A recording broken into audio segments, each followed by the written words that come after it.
Ask one of those AI assistants a simple question. Say, you need software to keep track of your customers. The best one out there. The best CRM, if you want the word the professionals use. It won't pause. It won't hedge. It'll give you a name, clean and confident, like it's known the answer its whole life. HubSpot. And here's the part that's easy to miss. At the very moment that machine is handing out that name, dropping it into thousands of conversations to people who will never think about it twice, the company behind that name is sitting somewhere, watching something die. It's traffic. The people who used to find it on their own. The ones who typed a question into Google, saw HubSpot's answer near the top, and clicked. That was the whole engine. That was how the money came in. And in the span of a single month, that number fell from 13.5 million visitors down to 8.5. Close to 5 million people gone in 30 days. So sit with that for a second, because it's stranger than it sounds. The same kind of intelligence that keeps recommending this company to the world is quietly starving it at the same time. One hand lifting it up, the other hand pulling the floor out from under it. Now, you've probably seen a version of this story already. Somebody made a video, a big red number in the thumbnail, a building on fire, the word collapse. Artificial intelligence killed the company. Roll the credits. But that's not what happened. Not really. And the real version is the one nobody's telling. Because the thing that's taking HubSpot apart didn't come from the outside. There was no rival who outbuilt them. No war. No traitor in a back room. Nobody did this to them. The weapon was built right here, inside, by their own hands. Slowly, patiently, over almost 20 years. And every single step of it looked like a good idea at the time. And if you want to understand how a company quietly builds the one thing that will undo it, you have to go back, past the billions, past the glass offices and the stock ticker with its own little symbol, all the way back to when there was no company at all, when it was just a blog, and a man who didn't want to go to the party. I'm not going to sit here and tell you this is a story about software. It isn't. HubSpot just happened to be the first one big enough that you noticed it fall. What this is really about is quieter than that. It's about who gets paid on the internet now, who gets found, and who's slowly disappearing from the whole thing without anyone ever deciding that they should. So stay with me. It starts with a blog, and a man who'd rather have been anywhere else. Before there was a company, there was a man who didn't want to go to the party. His name is Dharmesh Shah. And if you'd met him back then, you probably wouldn't have looked twice. Quiet, careful with his words.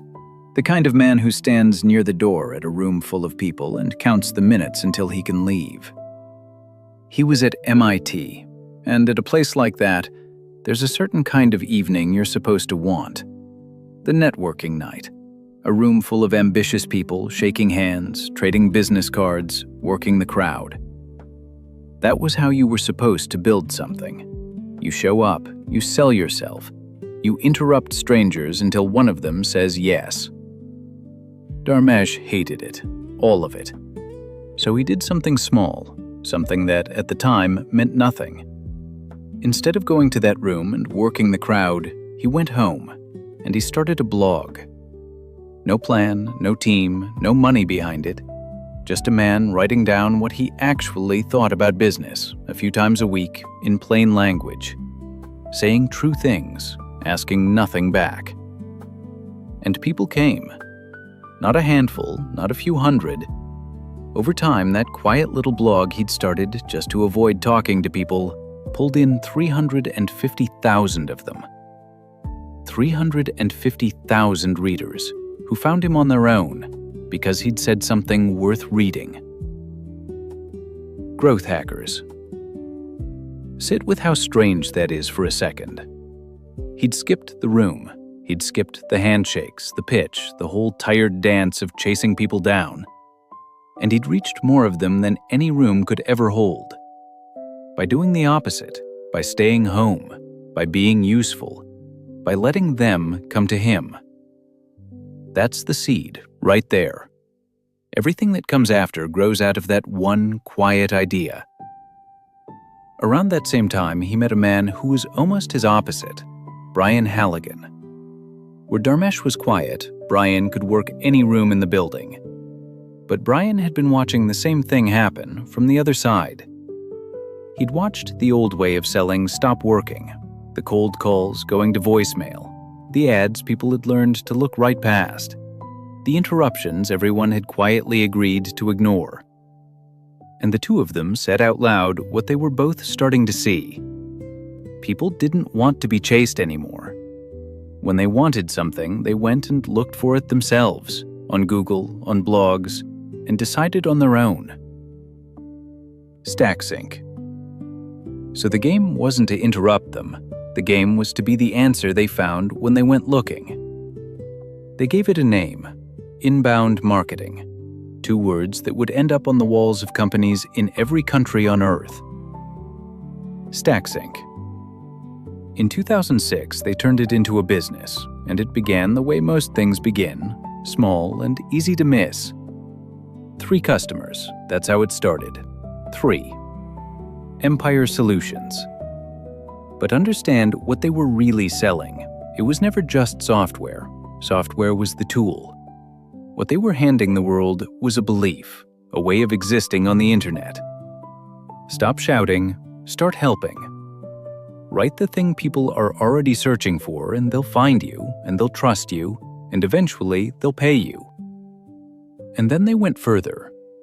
In 2009, they wrote the book, literally, a book that taught anyone who opened it how to get found, using Google, using blogs, using content. Empire Solutions. They didn't keep the idea for themselves. They taught it to everyone, to the whole world, which sounded at the time like generosity. It would take almost 20 years to understand what they had actually done. Now here's a question almost nobody stops to ask. How did this company actually make money? Because it matters. It's the whole thing, really. And the answer is stranger and simpler than you'd think. On the surface, it's easy.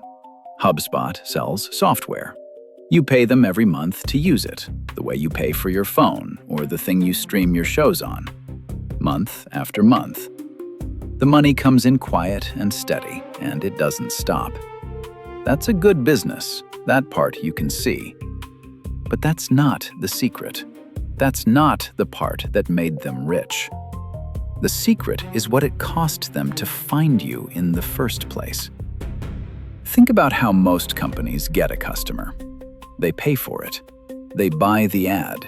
They run the campaign. They hire the sales team that calls and calls and calls. Every new customer walks in the door with a price tag on their back, the money it took to go get them. And that price is heavy. For a lot of companies, it's the thing that quietly kills them. HubSpot barely paid it. Because remember what they'd built. They'd written the best material on the internet about the exact thing they were selling. So when a business owner somewhere sat down at midnight, worried, and typed a real question into Google, how do I get more customers? What is this thing everyone keeps mentioning? HubSpot's answer was right there, near the top, waiting. They coined the whole category. So when the world searched for it, the world found them. And it didn't stop at articles. Back in 2007, they built a little free tool. You could type in your website and it would grade it, give it a score, tell you what was wrong. People loved it. And quietly, it handed HubSpot millions of leads. Free to use, costing you nothing, costing them almost nothing. and feeding the machine every single day. So follow the whole loop because it's beautiful in a way. They teach the world a way of doing business. The world starts doing it. The best tool for doing it is theirs. The best writing about it is theirs. So the customers come looking, on their own, for free. And they find HubSpot standing exactly where they were always going to look. No ad, no cold call, no chasing. The people came to them. Just like that quiet blog all those years ago. Come to me, don't make me chase you. That was the engine. That was the whole thing. Free attention turning into paying customers, turning into money that came in every month and never really stopped. And it worked. God, did it work. But I want you to slow down here, because this is the part that matters. This is the crack, and it's already in the wall, and nobody can see it yet. Everything I just described, the whole engine, the whole quiet miracle of it, sat on top of one thing, one single thing. The traffic. The free river of people flowing in from a search bar. And that river? They didn't own it. It wasn't theirs. It never had been. It belonged to somebody else. To a search engine that sent those people their way, day after day, out of nothing but habit. HubSpot didn't build the road. They just built their whole empire at the end of it, and trusted that the cars would keep coming. For almost 20 years, they did. And when you build everything you have on a road that belongs to somebody else, there's a question waiting for you at the end of it. A quiet one. You can go a long, long time without hearing it. What happens the day the traffic stops? For a long time, the traffic didn't stop. It grew. And so did they. In 2014, HubSpot went public, rang the bell, put their name up on the New York Stock Exchange with their own little symbol next to it, HUBS, the way you do when you've made it. The quiet blog and the 3 customers had become something you could buy a piece of, something the whole market was watching. And it kept climbing until it was worth more than $20 billion. Their 2 words, inbound marketing, weren't 2 words anymore. They were an industry, a thing taught in universities, a thing written on whiteboards in companies that had never heard of Dharmesh Shah or the party he didn't want to go to. They'd won. By any way you'd measure it, they'd won. But I want you to look closely at how they won. Because this is the part where the good idea and the fatal one turn out to be the same idea. And nobody in that building could have seen it. I'm not sure I would have either. Here's what happened, quietly, underneath all of it. To make the engine work, HubSpot had to teach the world to make content. Not just any content, a very specific kind. The kind that answers the small, simple, endless questions people type into a search bar all day long. What does CRM stand for? How do I write a cover letter? What's a good idea for a small business? Helpful little answers to helpful little questions. Millions of them. That was the whole game. Write the answer, get found, win the customer. And it worked so well that everyone copied it. The whole internet started doing it. Every company, every blog, every corner of the web filled up with tidy little answers to tidy little questions. Because HubSpot had taught them that's how you survive. They flooded the world with it, an ocean of clean, simple, useful answers for almost 20 years. Now, here's where I have to be careful with you, because it would be easy, too easy, to stand here and tell you that HubSpot built the machine that would one day come for them. That isn't true. they didn't. No single company did. Those new machines, the ones that learn by reading, they were built by other people, in other rooms, for their own reasons. But think about what a machine like that needs to learn, to get smart. It needs to read. And what does it read? It reads the ocean. The clean, simple, useful answers to every small question a person might ask. And nobody on Earth had done more to fill that ocean than HubSpot, and the millions of people HubSpot had taught to fill it too. So did they build the weapon? No. But you could say they spent 20 years making the water it was born in, whether they ever meant to or not. Because think about what that machine can do now. If a person can just ask it, "What does CRM stand for? How do I write a cover letter?" and get the answer right there, clean and instant and free, then why would they ever click? Why would they go find HubSpot's article at all? Why would they go find anyone's? The answer was always the reason people showed up. Give the answer away for free before they even arrive, and there's no reason left to arrive. The click was everything. The click was the whole road their empire was standing at the end of. They didn't see it coming because it didn't look like a weapon. It looked like their best work. It looked like the thing they were most proud of. That's how the dangerous ones always look. Right up until the day they don't. For a while, nothing happened. It's how these things always go. The wall is cracked, but the house still stands, and everyone inside goes on living like it always will. And then it comes. Not slowly, not with a warning. And here's what most people get wrong about it. It didn't come from one direction.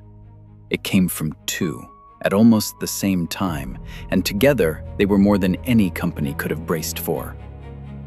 The first was the search engine itself, the one that had sent HubSpot its river of people for 20 years.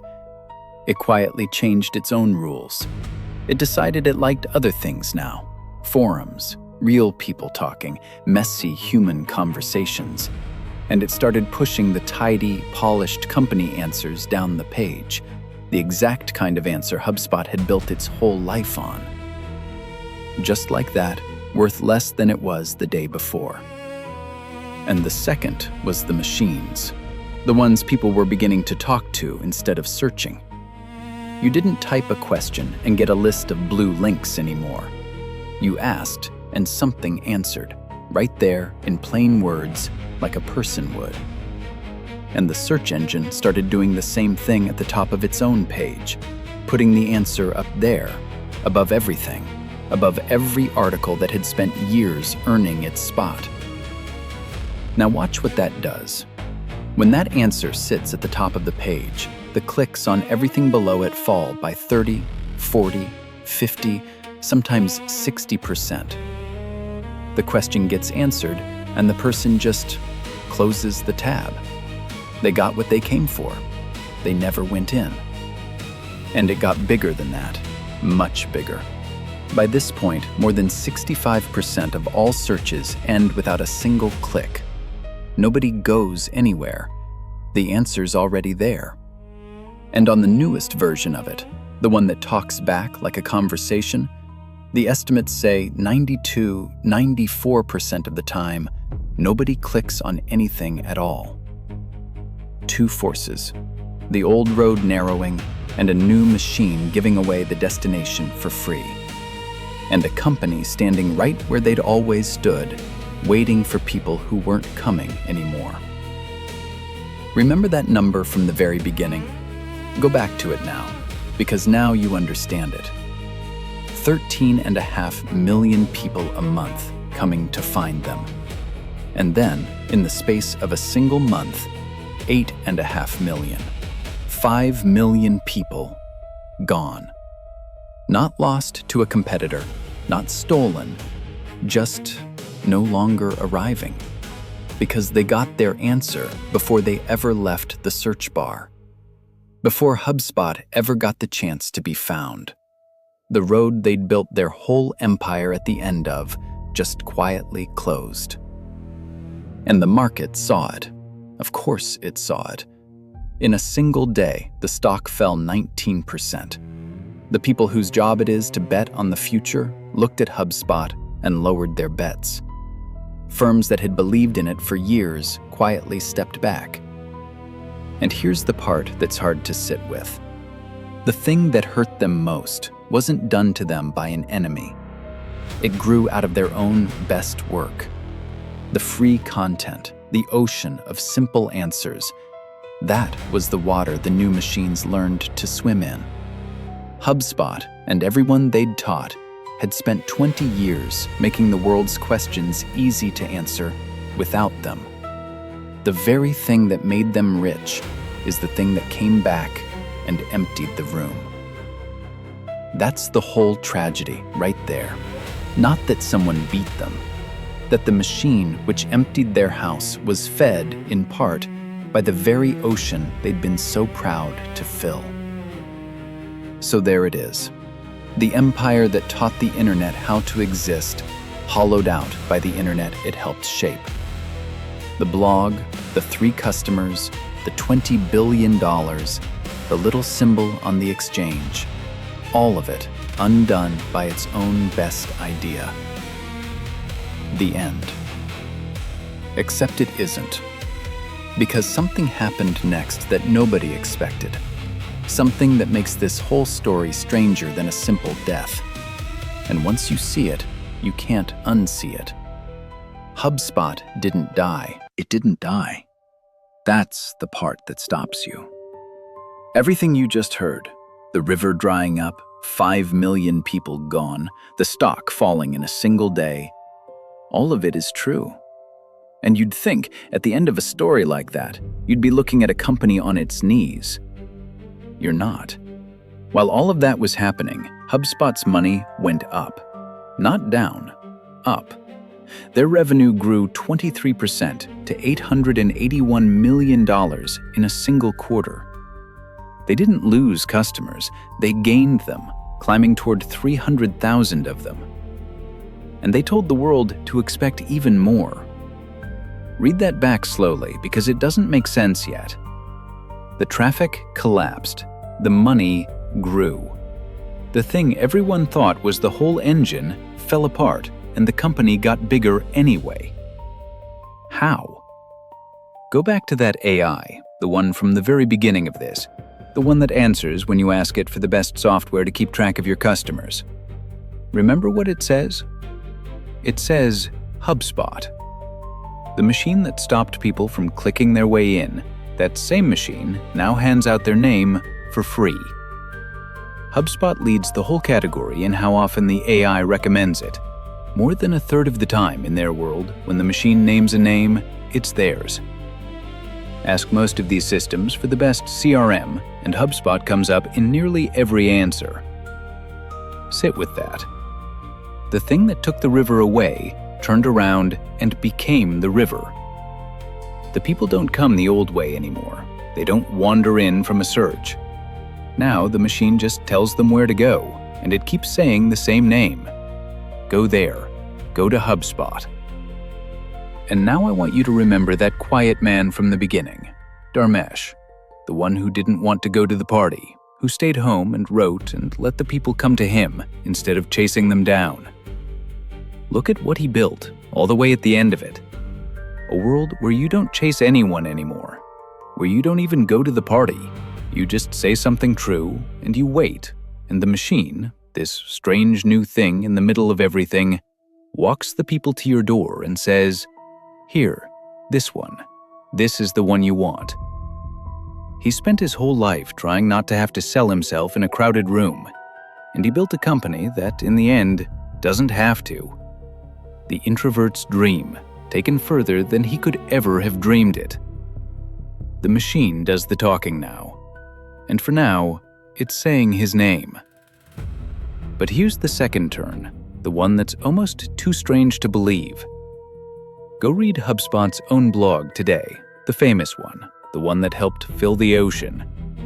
And you'll find them writing in plain language that the old way is over, that you have to stop counting clicks and visits, that what matters now is being named by the machine, being the answer it gives.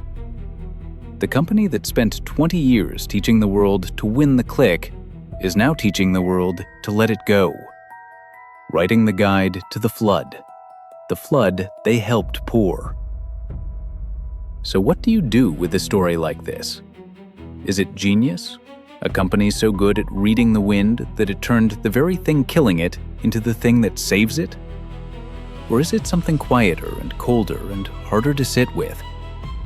Because look at what actually happened. The value didn't disappear, it moved. It used to sit with the people who made the answers, and now it sits with the machine in the middle, the one that stands between the question and the answer and decides, on its own, which name to say. HubSpot got lucky. For now, the machine says their name. But they don't control the thing that saved them, any more than the quiet man ever controlled the room he was so afraid of. They just happen to be standing in a good spot, at the end of a new road, one they don't own. Again. So let me tell you why I told you all of this. Because it was never really about HubSpot. HubSpot was just the first one big enough to see. The first body large enough that when it fell, you noticed. But it isn't the only one falling. It's the one at the front of a line so long you can't see the end of it. Think about what actually happened here, underneath the whole story. For about 20 years, there was a deal. A quiet one that almost nobody ever said out loud. It went like this. You make something good. You put it out into the world. People go looking, they find it, they come to you, and somewhere in that, you get paid. A writer, a small shop, a company worth $20 billion. It didn't matter. Make something worth finding, and you'd be found. That deal is ending, right now, while we're talking. Because now the machine just answers. It stands in the middle, between the person asking and the person who made the answer, and it hands over what you made, in its own words. And the person never comes to you, never learns your name. They get what you built, and you get nothing, and you never even know it happened. HubSpot survived that, for now, because the machine still says their name. But that's the part I keep catching on. They don't decide that. Somebody does. Somebody chooses which names it says and which names it quietly leaves out. So ask yourself the real question, the one this whole thing has been walking toward. Who's standing in the middle now? Between every question a person asks and every answer they'll ever get. Because whoever that is, they have something no empire in history ever had. They don't sell you a product. They don't run an ad. They just stand between you and everything you're trying to find. And they decide what reaches you. For a whole generation of the internet, the money went to whoever made the best thing. Now it's going quietly to whoever stands in the middle and points. Nobody voted on that. Nobody announced it. There was no red number, no building on fire. It just happened, one answer at a time, while everyone was busy arguing about whether the machine would take their job. It already took something bigger than a job. For 20 years, the rule was simple. Make something good, and you'll be found. Sit with what it means that the rule has changed, and that most people haven't noticed yet. HubSpot spent 2 decades teaching the world how to be found. They may be remembered as the last great company that ever really was, before being found stopped being something you could earn. So I'll leave you with the question I can't stop turning over. And I mean it. I want to know what you think. Was HubSpot the victim of the machine or the architect of it? Did the machine do this to them? Or did they help build the thing that's now doing it to all of us? And if they helped build it, who do you think is really in control of what you find now? Tell me. I'll be reading.